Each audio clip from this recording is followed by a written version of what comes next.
On this program, we continue our conversation with Nirupama Rao. She's ambassador from the Republic of India to the United States and also served as ambassador from India to China, Peru, Bolivia, and Sri Lanka. When it comes to Islam in India, the definition that Islam gave to itself in our subcontinent was one of tolerance, one of inclusion. And if you look at the traditions of Sufism, if you're aware of Sufi poetry and Sufi music, the birth of all that was in India.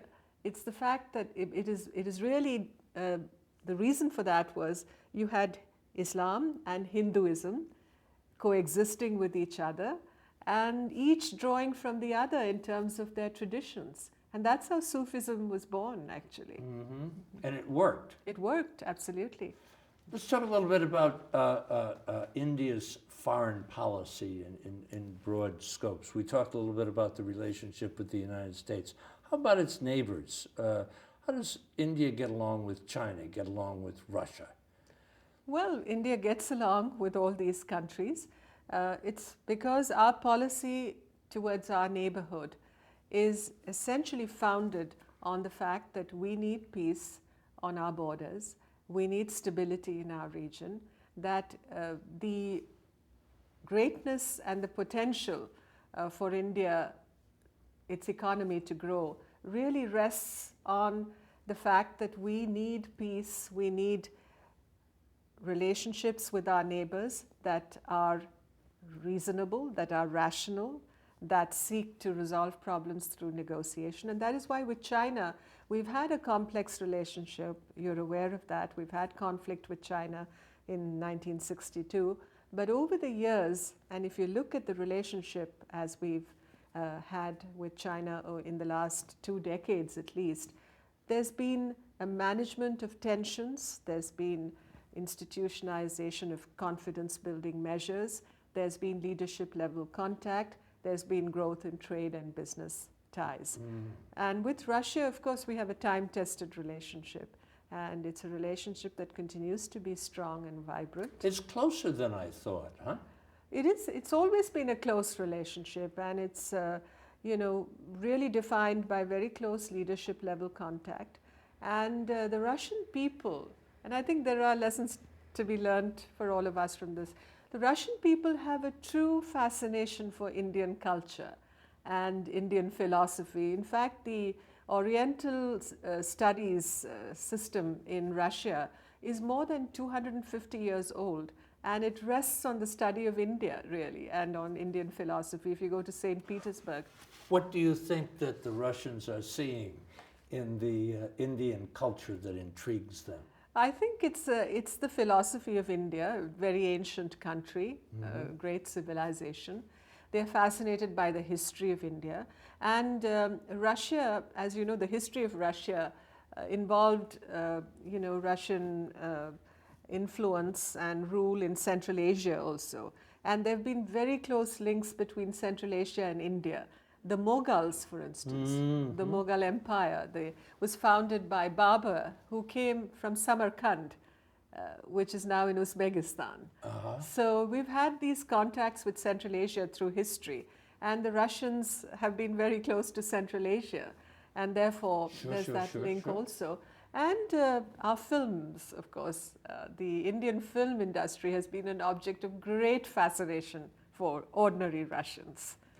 As it is for ordinary Chinese, let me add that too. Is that the Bollywood? Bollywood, and even before Bollywood is essentially a term we've used in the last 2 decades. But we've had 100 years of Indian films this year, 2013 is the So centenary it wasn't all year. flash and dance and romance, huh? Soon after independence, if you look at the Indian films that came out after our independence, those are the films that have the most appeal even today in Russia and China. Third largest standing army and one of the largest importers of weaponry. Why? Well, it is essentially for the defense of such a large country. Look at our borders. Who is the enemy? Well, we've had a difficult relationship, as you know, with Pakistan. And 4 wars. there's been a history of, turbulence with China. It's not because we are a warmongering nation. Every nation the size of India, I mean, take the United States, we have all to be conscious of the need to defend ourselves, to ensure that our security is safeguarded. And I think our defense and security policies are essentially dictated by those needs. Let's hold on that note. We'll take a little break. Come back on the other side. We're talking with the ambassador representing the Republic of India to the United States, Ambassador Rao. We'll pick it up on the other side. More to come. Sit tight.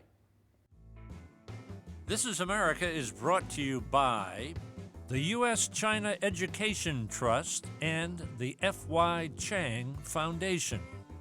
The League of Arab States, representing 350 million people in 22 member countries.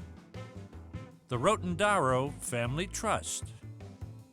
The Embassy Series, uniting people through musical diplomacy, presenting international artists in diplomatic settings.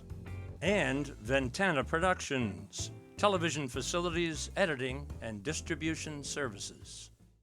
Madam Ambassador, India is such a fast-growing economy. Educate us a bit on what the pillars of the economy are and what we should keep our eye on. Well, yes, India is a fast-growing economy. It's one of the fastest-growing economies in the world, and it's poised to become the world's third largest economy in due course. I have no doubt in my mind about that.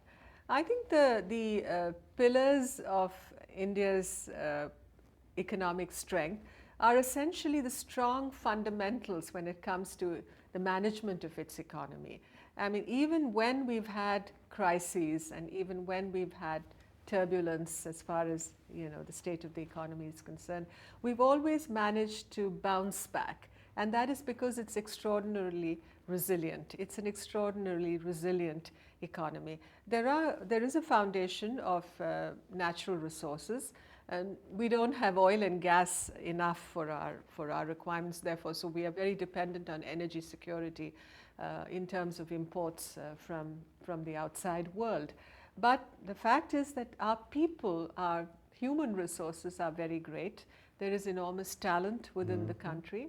And there is, we have had a good network. We inherited a good network of communication within the country from the British when they left.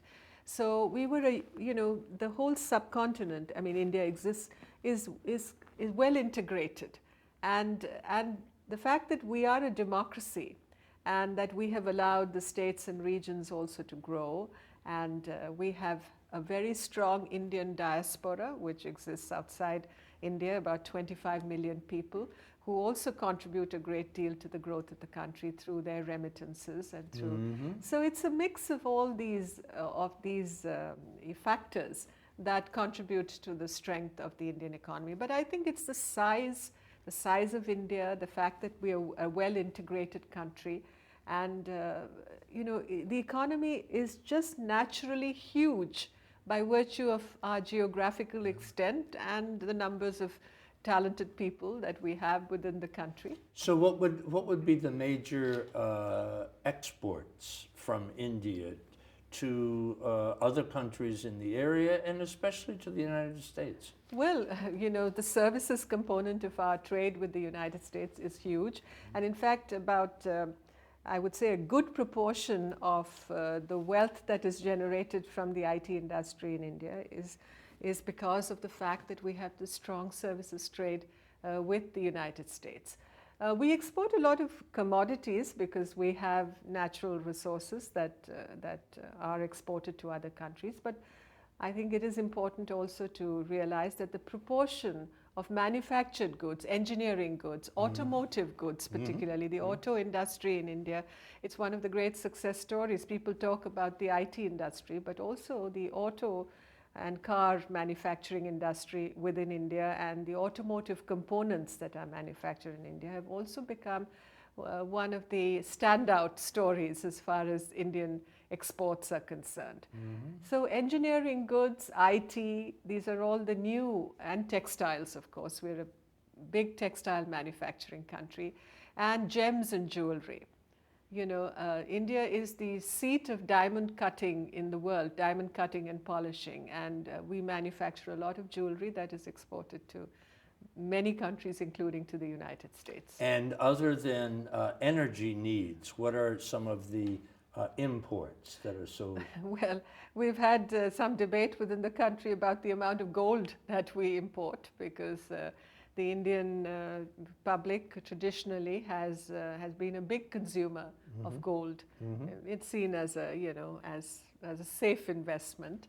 But energy, I think, energy is makes a huge dent in our import bill, as it were, because we have to import petroleum and natural gas from outside. We were very surprised, and this came out of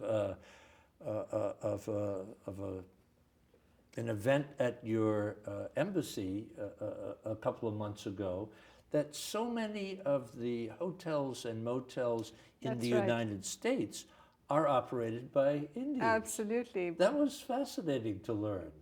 Is there a section of the country that kind of exports people who are in this area? Well, there are a lot of the motels in this country are owned by people who have come from Gujarat, which is in Western India. But even more importantly, I would attribute that to the fact that hospitality, the whole concept of hospitality is something we Indians have developed to a very, I think, sophisticated level. I think even the term luxury, I mean, if you look at the luxury hotels that there are in India, they're the best in the world. I've lived in so many countries, and without, tooting my horn, I would say that our hospitality industry in India, and if we are able to build our tourism and hotel capacity further, India will be unbeatable, because the traditions within the country are to look at guests and visitors from abroad as very special people, So what would, you mentioned hospitality as being a characteristic of the Indian people. What would be, if you put all the Indian people together and you said, okay, here are 2 or 3 different other characteristics, how would you describe Indian people? Well, I would describe Indian people as people who are very family-oriented. Okay, good. Extremely family-oriented, who lay a great deal of stress on building knowledge, if they have, the wherewithal. I know people who live in poverty are not able to do that very much, but even they want to send their kids to school to study English, for instance, and to become doctors and engineers. So there's a great thirst for knowledge, and a great premium placed on knowledge as the greatest wealth of all. Greatest wealth of all. And the third aspect, I would say, is that they're very, I think they are not very materialistic people. And there's a great deal of emphasis on thrift and saving and not being extravagant. And I think these are all characteristics, I think, that are good for a country. You mentioned family, and what went right through my mind, and I have no way to ask this question other than to say, looking at the news of recent weeks and months, we just shake our heads in understanding the relationship of women in India. Can you help us understand that at all? Because it just seems so tragic. Well, you're referring to the tragedy that happened in Delhi in December last year, the gang rape of that unfortunate young girl. And the way women are treated in general, yes. Yeah, but I wouldn't extrapolate that very tragic incident to suggest that women as a rule or in general are maltreated in India. I wouldn't be sitting here before you if that was the case. I came from a family of 3 daughters. We didn't have brothers, and our parents brought us up to be independent and to stand on our feet, and they gave us the best that education could offer, the best opportunities. So I think with education, with the creation of awareness that all are created equal, that there can be no discrimination between boys and girls, I think that awareness is growing in India, and it is percolating down to the levels of the villages and the traditional communities also. But you must understand that this is a very ancient country. This is a country that has gone through a great deal of turbulence in the last few centuries, particularly of its history. That we are developing, that we are emerging, that there is a lot of change that is still happening in India, change for the better. And I think with that will also come a great elevation in the situation and the status of Indian women. And look at today, we have the Speaker of our Parliament is a woman. The Speaker of the lower house of the Parliament of the world's largest democracy is a woman. That's an extremely responsible position, extremely important appointment, choice in terms of, putting a woman there.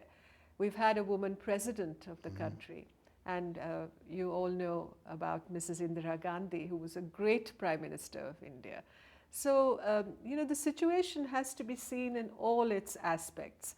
Our religion and our traditions, in fact, worship women. I mean, the most powerful goddesses in our pantheon are the women goddesses, the women goddesses who are destroyers and at the same time benefactors. So this image of the powerful woman is very much entrenched in our tradition, in our beliefs also. So we have to cut through the prejudice and the negativity that we see emerging in certain situations, and understand that change is coming, that the conscience of the country has been awakened by all that happened, last December, and gradually, I believe, the situation concerning women will improve radically. We're sorry that you're going to be leaving us soon after such wonderful service from India to the United States. What memories do you take with you? Well, I take back a lot of memories. In fact, this year and this month, in fact, October, it will be 30 years since I first set foot in the United States.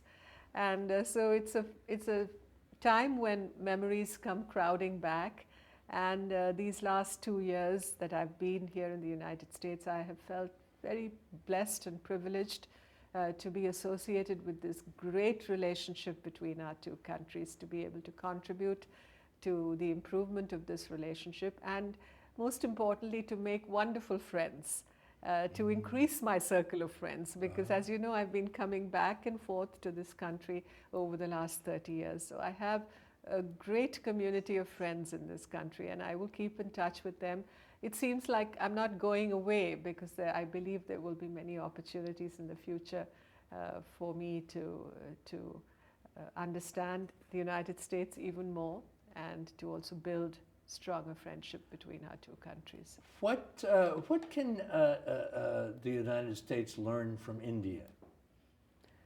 Well, the United States can learn from India about the management of diversity.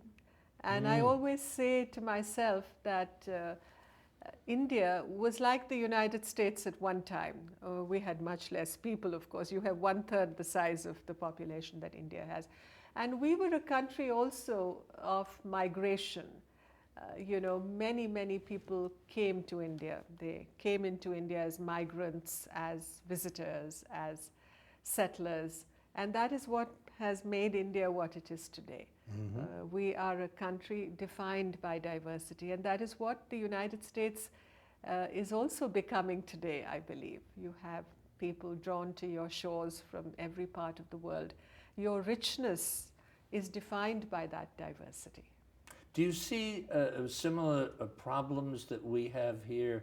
Well, you have to look at what happens in our Congress and kind of shake your head and say, Does it happen the same way there? Is I there think we also have such head banging going well, on? I think in democracies everywhere, I think it's a given that you have this kind of debate and this kind of political ambitions clashing with each other. I think it's we've seen it happen in our country, and I've seen it happen here.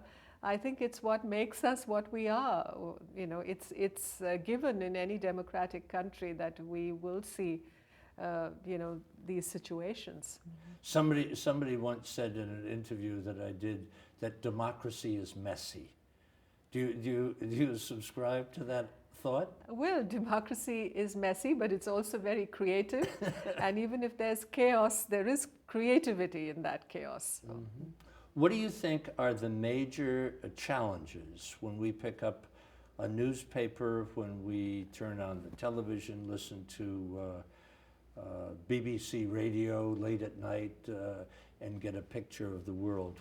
What are the challenges that are immediately facing India that we should be aware of? Well, I think the challenges facing India, as in our region, is a challenge of terrorism. That is one major challenge because it has affected our cities, it has affected our homeland in the past, and it continues to threaten our security. Mm-hmm. And another challenge is, of course, poverty eradication. The fact that we have to lift so many people out of poverty, that mm-hmm. we have to ensure that our economic growth is maintained at a rate and a level of acceleration that can pull more and more people out of poverty, that can make our growth more inclusive. And there is a shift from agriculture, from the farms to the cities now, is there not? Our cities are growing. Right now, about 65% of our people live in the rural areas. But that mix is going to change, as you rightly pointed out, because India is becoming rapidly urbanized, and more cities of even more than 1 million population, each city, are growing across the country. And there is a migration of people happening from the rural areas into the cities. And with the benefits of education and knowledge being made available to our young people, there will naturally be an impulse to seek employment in our cities, to seek employment in our factories. So this is coming, and that is why infrastructure development is key, is so important for India today. When we come to your country to do some television programs, and if you were our guide, that would be wonderful. I would love to do that. Thank you. Where would you take us? What would you have us see? And what would you have us experience? Okay. Of course, I'd like you to come to New Delhi, to land in New Delhi. And from there, I would take you to Agra. After, of course, Delhi, of course, is the seat of government. I would encourage a visit to our parliament to have a taste of our, democratic functioning. And I would show you the monuments, the historic monuments in Delhi. I would take you to Agra and Jaipur, because those are also beautiful places, and you can't miss the Taj Mahal. Mm-hmm. It's like going away, not having seen, one of the most precious jewels that we have. And then I take you to Bombay, because that's the seat of our, economically speaking, one of the key cities for the country. It's a commercial hub in many ways. So I would show you Bombay, which is in many ways, I think, a fascinating city. It's on the coast, it's on the Arabian Sea, it's a huge metropolis. They call it the maximum city. So you must have a taste of that, and perhaps have a glimpse of the film industry also, the Bollywood studios and the entertainment industry, which is so big in India. It's bigger than Hollywood in many ways, I would say. And also, just as Hollywood has its impact all over the world, Bollywood, as we call our film industry, is so popular in Africa, in the Arab world, in Latin America. I've lived in Latin America, and where our films are so popular. And here in Washington, I can see a Hindi film the day it's premiered in India. it's shown here also. And so that's the power of the entertainment industry. So you must have a glimpse of that. And I'll take you to the south of the country because that is peninsular India in many ways. And I would encourage a visit to Bangalore to see the IT industry, to see the software prowess of India, and also to taste the traditional cuisine of India. I think that's also a part of and parcel of any visit you make, because our cuisine is so diverse. Up in the north, it's very different from what you get in the south. Every region of India has its cuisine and wonderful vegetarian food. Madam Ambassador, I'm thrilled to sit and talk with you. Thank you so much. Thank you for your service from India to the United States, and we look forward to seeing you there. Thank you very much indeed. God bless you. For information about my new book, The Chance of a Lifetime, and online video for all This Is America programs, visit our website, Thisisamerica.net. And now you can follow us on Facebook and Twitter. This Is America is brought to you by the U.S.-China Education Trust and the F.Y. Chang Foundation. The League of Arab States, representing 350 million people in 22 member countries. The Rotendaro Family Trust. The Embassy Series, uniting people through musical diplomacy, presenting international artists in diplomatic settings. And Ventana Productions, television facilities, editing, and distribution services.